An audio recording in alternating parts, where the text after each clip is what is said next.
أيها الإخوة المؤمنون، يقول عليه الصلاة والسلام: إن الإيمان ليخلق في جوف أحدكم كما يخلق الثوب، فاسألوا الله أن يجدد الإيمان في قلوبكم. هذا حديث صحيح في السلسلة الصحيحة.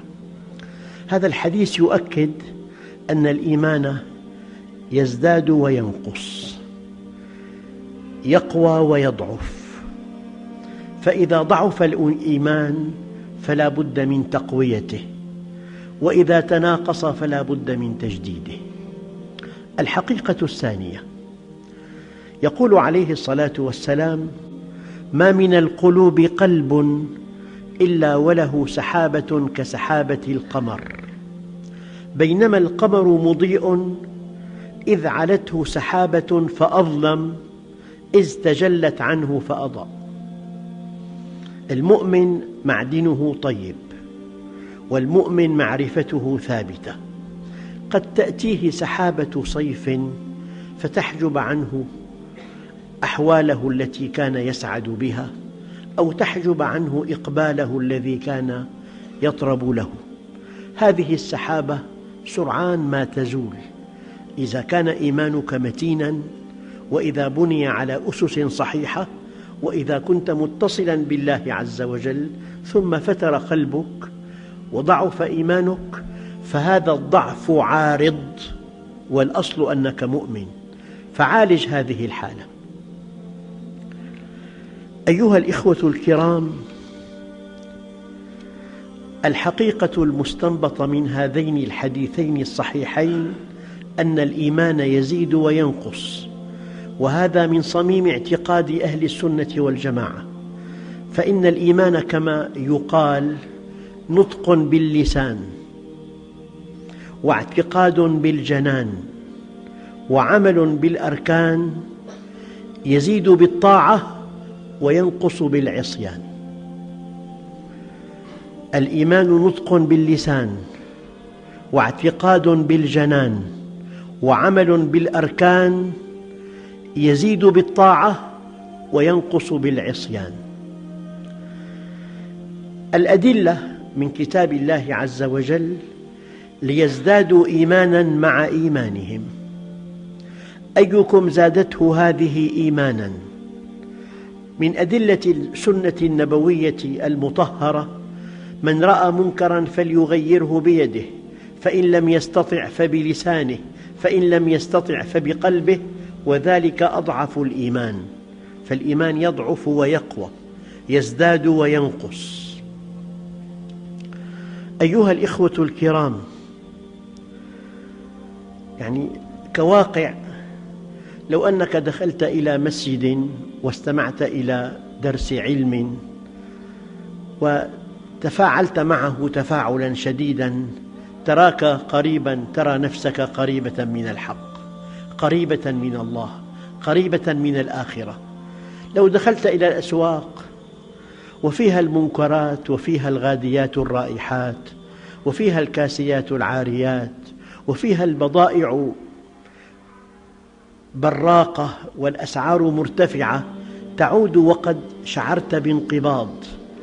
وأنت في بيت من بيوت الله إيمانك ازداد، وأنت في سوق تجاري إيمانك ضعف. بمعنى أن النبي عليه الصلاة والسلام قال: خير البلاد مساجدها وشرها أسواقها. أيها الإخوة الكرام، من فقه العبد أن يعلم متى يزداد إيمانه ومتى ينقص، ومن فقه الرجل أن يعلم نزغات الشيطان متى تأتيه وأنى تأتيه. هذا ما قاله بعض السلف. لكن هناك فكرة دقيقة جدا، هي أن الإنسان حينما يضعف إيمانه، إذا كان ضعف إيمانه قاده إلى ترك واجب أو فعل محرم، فهذا ضعف خطير يجب أن يتوب منه سريعاً. وهناك حالة ضعف لا تؤدي به إلى ارتكاب معصية ولا إلى ترك واجب ديني، بل تؤدي به إلى فتور يبقى على طاعته ويبقى على ترك المناهي والمعاصي. هذا يعد تراجعاً طفيفاً يستحب أن يسوس نفسه ويسدد ويقارب حتى يعود إلى نشاطه. وقد ورد عن الإمام علي كرم الله وجهه أن للنفس إقبالاً وإدباراً، فإن أقبلت فاحملها على النوافل، وإن أدبرت فاحملها على الفرائض. أن يتألق الإنسان أو أن يفتر شيء طبيعي، نحن ساعة وساعة. سيدنا حنظلة رآه الصديق يبكي، قال: ما لك يا حنظلة؟ قال: نكون مع رسول الله ونحن والجنة كهاتين، فإذا عافسنا الأهل ننسى. قال: أنا كذلك يا أخي، انطلق بنا إلى رسول الله صلى الله عليه وسلم. وقد حدثا رسول الله بما جرى، فقال: أما نحن معاشر الأنبياء تنام أعيننا ولا تنام قلوبنا، أما أنتم يا أخي فساعة وساعة، لو بقيتم على الحال التي أنتم عليها عندي لصافحتكم الملائكة ولزارتكم في بيوتكم. يستنبط من هذا أن المؤمن بين التألق والفتور، لكنه مستقيم على أمر الله، مقيم على طاعته، بعيد عن معاصيه. أما الضعف الذي يحملك على معصية الله أو على ترك فريضة فهذا ضعف خطير يحتاج إلى معالجة سريعة.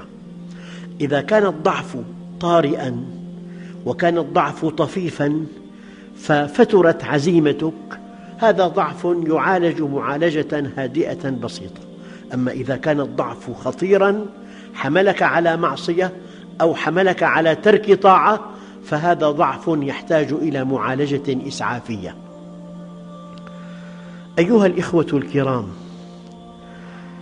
هؤلاء الذين ينكرون قلوبهم وقد قست بسبب ضعف إيمانهم يبحثون عن علاج خارجي. علاجكم في أيديكم، علاجكم في أنفسكم، علاجكم في الإقبال على ربكم، علاجكم في تلاوة القرآن، في ذكر الله عز وجل، في لزوم المساجد، في حضور الجمعة والجماعات. أيها الإخوة الكرام، بعد هذه المقدمة التي تؤكد أن الإيمان يزيد وينقص وأن الإيمان يتألق ويفتر، لا بد من بيان بعض أسباب تقوية الإيمان. أول أسباب تقوية الإيمان تدبر القرآن العظيم الذي أنزله الله جل وعلا تبياناً لكل شيء ونوراً يهدي به سبحانه من شاء من عباده. ولا شك أن فيه علاجاً عظيماً، لأن الله عز وجل يقول: وننزل من القرآن ما هو شفاء ورحمة للمؤمنين. ما هو شفاء يعني أمراض الجسم أيها الإخوة تنتهي عند الموت. أكبر مرض، أخطر مرض، مرض خبيث، مرض عضال ينتهي عند الموت، ولكن أمراض القلوب تبدأ بعد الموت ويشقى بها إلى أبد الآبدين. فلا بد من أن نقرأ القرآن لأنه شفاء لنفوسنا. أيها الإخوة الكرام، كان عليه الصلاة والسلام يتدبر كتاب الله ويردده وهو قائم بالليل، حتى إنه في إحدى الليالي قام يردد آية واحدة من كتاب الله وهو يصلي لم يجاوزها حتى أصبح، وهي قوله تعالى: إن تعذبهم فإنهم عبادك وإن تغفر لهم فإنك أنت العزيز الحكيم. نبينا الكريم تلا هذه الآية طوال الليل أو في قيام الليل، وكان عليه الصلاة والسلام يتدبر القرآن وقد بلغ في ذلك مبلغاً عظيماً.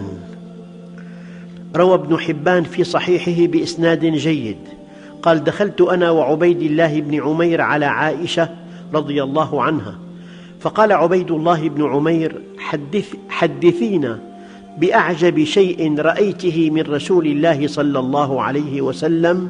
فبكت وقالت: قام ليلة من الليالي ليصلي، فقال: يا عائشة، ذريني أتعبد ربي.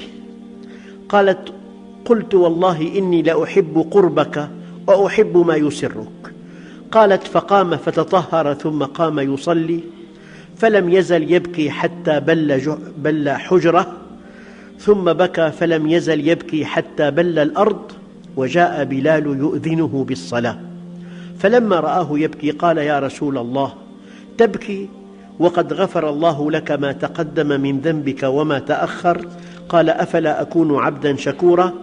لقد نزلت علي الليلة آيات ويل لمن قرأها ولم يتفكر فيها، وهي: إن في خلق السماوات والأرض واختلاف الليل والنهار لآيات لأولي الألباب الذين يذكرون الله قياما وقعودا وعلى جنوبهم ويتفكرون في خلق السماوات والأرض ربنا ما خلقت هذا باطلا سبحانك فقنا عذاب النار.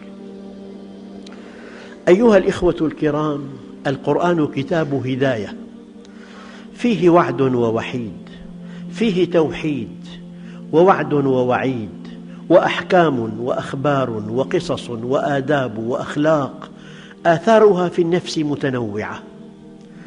يقول عليه الصلاة والسلام مثلاً: شيبتني هود وأخواتها قبل المشيب.